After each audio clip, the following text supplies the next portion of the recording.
My dogwood tree needs help. What should I do? And this is Marco from Occoquan, Maryland. How about that? So, Doc, what do you think about that?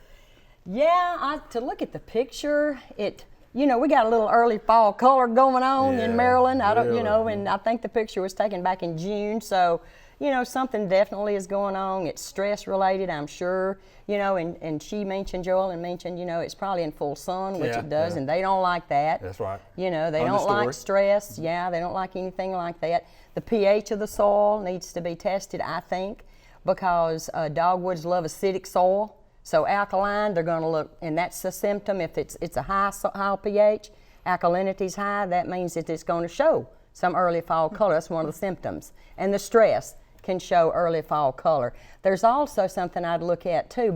It looks like it's mulched around the base, so the likelihood of there being any injury on the trunk is very low. Yeah. But I would look at that. It could have been something happened in the nursery while it was transplanted or grown or whatever. So make sure that bark down around the base is intact, because that can be a serious thing on the dogwood.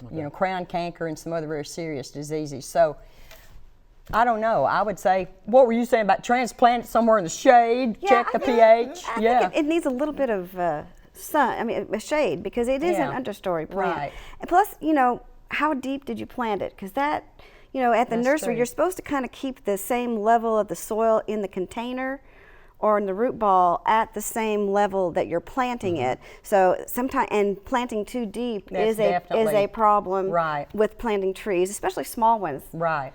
So I would look at that. And particularly dogwood, doing the volcano mulching, yes. which it doesn't look like he's done. No. But that doesn't mean that he didn't sink it down a little low, because when you dig a hole, we always say only dig it as deep as the container size or the crown of the plant, because you don't want to dig it deeper, because your backfill soil can sink, and then you've got bark tissue below ground, which it's not made to be there. So you're going to get pathogens coming in, and dogwood is real susceptible to planting too deep in the in the landscape. So you should always be able to see the root flares. Yeah, exactly. We hope you enjoyed the video. We have hundreds more. To subscribe, just click below.